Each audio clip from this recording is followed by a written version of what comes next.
Hey guys, as you can see, I've got me a couple new knives here, both in the muskrat pattern. Sorry I've not uploaded again in a while. Got a lot of stuff going on right now, but so it's hard to, kind of make these videos. And plus, these knives can be expensive, and you can't buy one, 3 times every week. So, just kind of giving you videos as I get them. I got another video that's going to be coming out really soon too, of another knife. It isn't case, but it's a really old one that I found for a really good deal, so I'll make another video on that. Right now I wanted to show you these two, and I got these both for a really good deal, and I didn't get them together though. I found this one a while ago at a flea market. I was just, walking around outside like I do, and I noticed this little booth, and I walked back there, and he had about 6 boxes of case knives. 6 little boxes in them.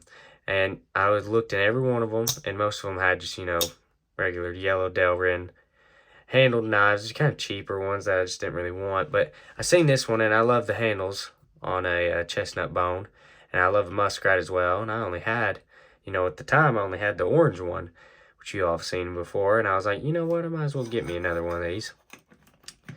So I asked the feller about it, and he said that he'd take 40 for it, and I'd shoot him down 35. And I was pretty happy with that.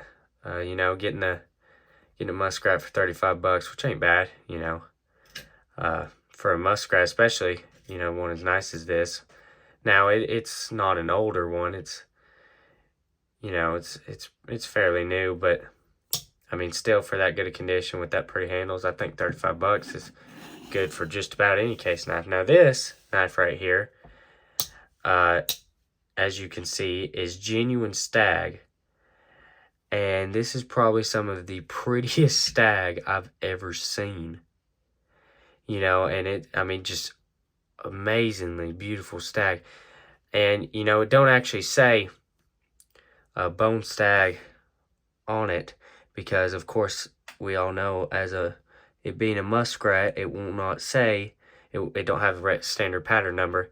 It just says muskrat. But you can tell, I mean, just looking at this, that's real stag. That ain't bone stag.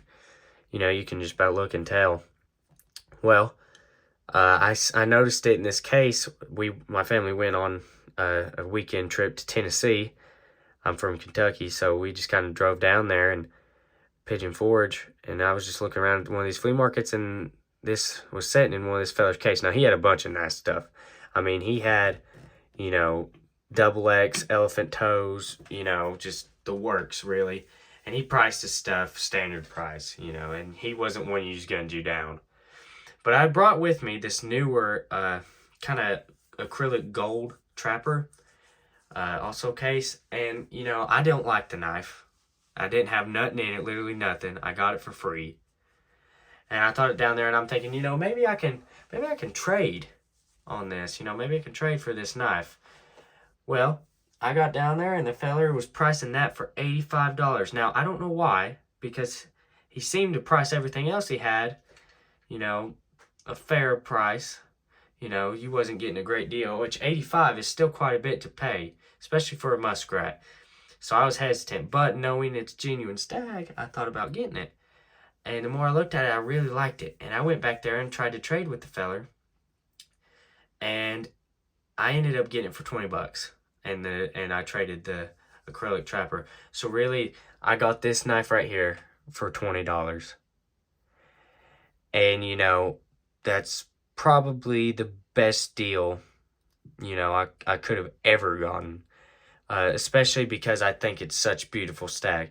Now, me normally, bone stag looks good, but it don't always look good. It either looks okay or it looks pretty bad. Now, if you get stag, genuine stag, if you get a good piece of it, it's one of the prettiest knives you can make. But a lot of times you don't get a great, great piece.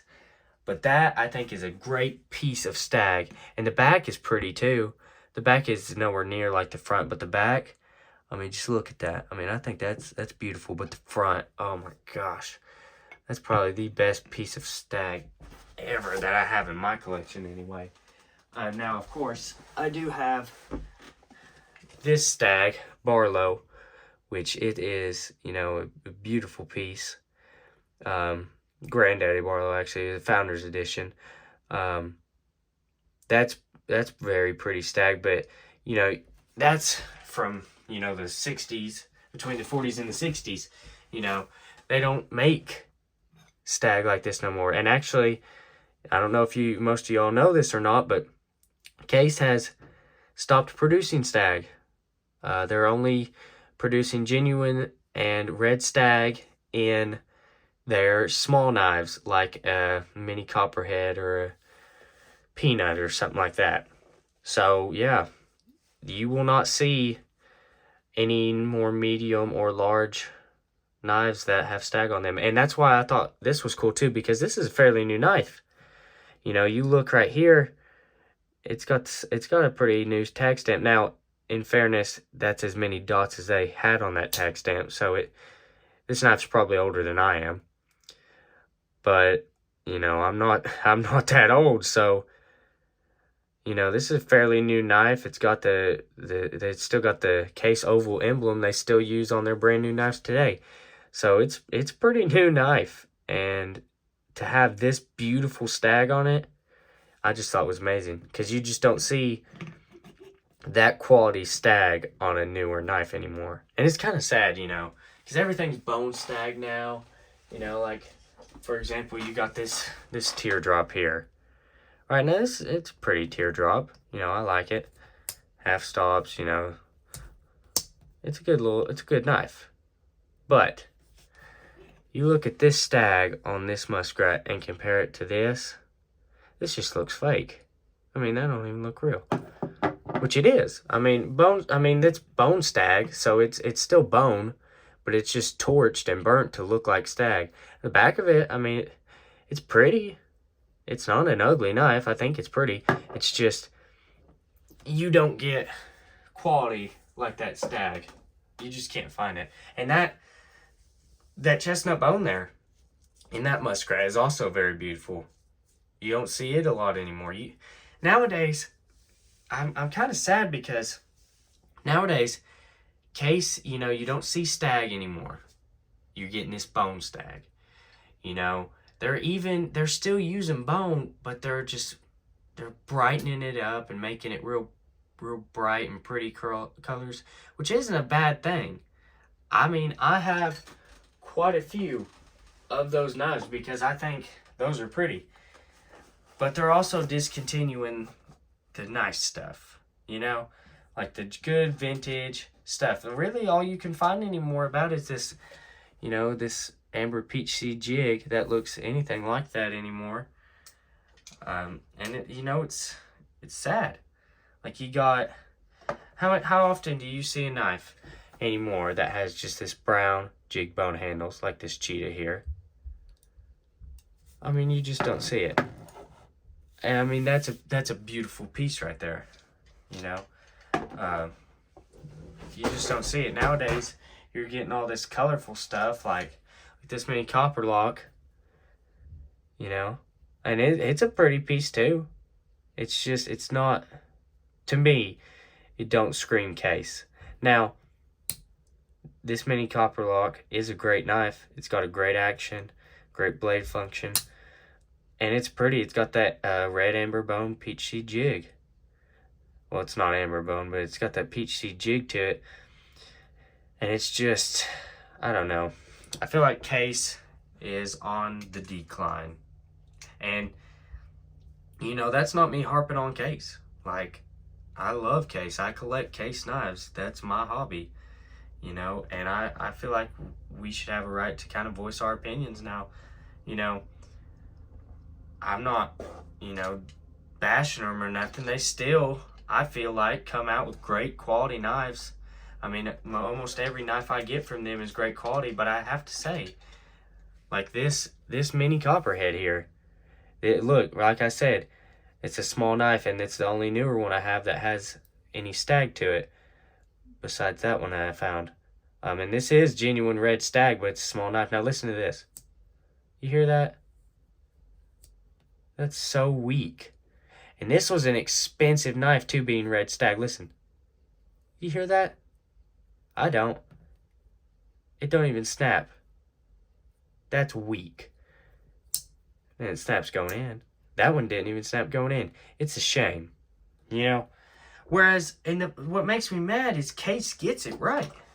You know, you see their older small knives, you know, they have, you know, snap to them. Like, for example, I've got this little pocket hunter here. Listen to this. You hear that? It's got snap to its clip blade. Listen to its Skinner blade. It's got snap to it. Right? I mean, these newer little thin things they're coming out with, they just ain't doing it. But I don't know. It's sad.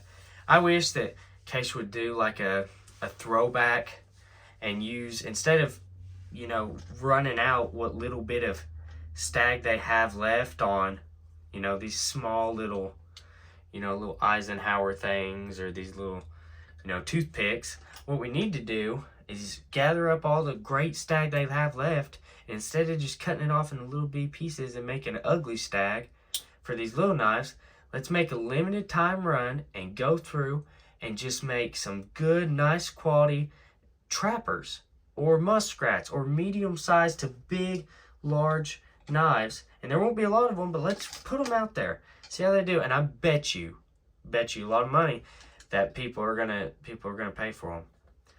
And you know, this thing that they've got with the vault, you know, I like the idea. It's cool, but it's also kind of killing Case, because I know me personally, you know, I see in January or February, whenever it comes out, I know that when I heard that the small Congress was going to be this vault pattern, I already knew in my head I wasn't going to buy one. Because I don't like the small knives, and I know a lot of people don't. Now, I know a lot of people who like to collect the little toothpicks and peanuts and butter beans, because they're cool little knives. But, like, man, try to give us something unique a little bit, you know? Like a Congress, a large Congress. How cool would that be? No, it's too expensive to make. You know, throw some more ideas out there of different knives that you haven't done in a while. Like, for example, this Jaguar. You know, now this is, of course, a Jaguar without the safety rails on the end. It's kind of like, they make cheetahs like that too, without the safety rails. Like, look how pretty this is. Now, in fairness, this is a Case Collectors Club, so the ones you're going to get, you know, regular from Case, isn't going to be as nice as this. But, like, look at this. Ain't this a neat pattern? This is a big knife. I mean, look at it next to that gun. It's as long as a barrel. Like, it's a cool knife. Now, I'm not saying they got to make this in every handle, material, and pattern they can, but throw some out there. Maybe, like, 3-5 patterns a year. People would be much more inclined to go and actually try to shop from Case if they knew they weren't just getting the standard trapper, stockman, and canoe every year, and then maybe one unique tiny knife. The only time I can really think of that they changed it up and adding a medium-sized knife was, you know, I think 2019 when they put the copperheads in. And even then, you know, they were nice, but not all of them worked out. A lot of the ones that I seen, people complained about them not being very good. So, I don't know. This is not bashing Case neither. I love Case. Case is my all-time favorite brand of really probably anything. I think they're just a great, awesome brand that puts a lot of quality and effort into their work. And they also have a good quality control. And if your knife is messed up and you send it back to them, they're going to fix it for you. You know, it's just, you don't really want to have to do that. Now, if I'm being honest though, I'd rather take a chance on, I'd say 90% of the time, buying a knife and it working just perfectly and being really nice and pretty like I want for, I don't know, $50 to $100, as to buy a knife, say, from Great Eastern and pay, you know, $200-$300 and up for a knife that I don't see a lot of, you know, differences in. Now, which, Great Eastern also has great knives. Better quality than Case, but you're paying for it. Let me tell you, if you're so, you know, such a neat freak that you need all your blades to be completely centered, no gapping, no nothing wrong with any of your knives, that's fine. Pay the extra price. But I know I can't afford that, and I ain't about to do that. So, I don't know. I'm sticking with Case. I'll probably never lose them, even if the business runs into the ground, this new stuff that no one really wants as much. It's alright. You still got the old stuff. It'll never die. So, that's kind of my rant. These are my 2 awesome new muskrats. Expect a video soon. It's an awesome knife. I won't spoil it. You'll have to come back and watch it. Comment down below if you have any ideas of any knives you want me to review next. I've got probably just about any pattern you can think of in some type of brand. I don't have all the Case patterns, and that's my goal, is to get them all. But right now, I do probably have most any pattern you can think of in some kind of brand. So if you have a pattern you want me to review, or a specific Case knife that you think I might have, or just shoot any ideas of what you'd like me to review, and I'll do that for y'all. Again, thank you all for watching. Thank you for your support, and I will catch you all in the next one. Goodbye.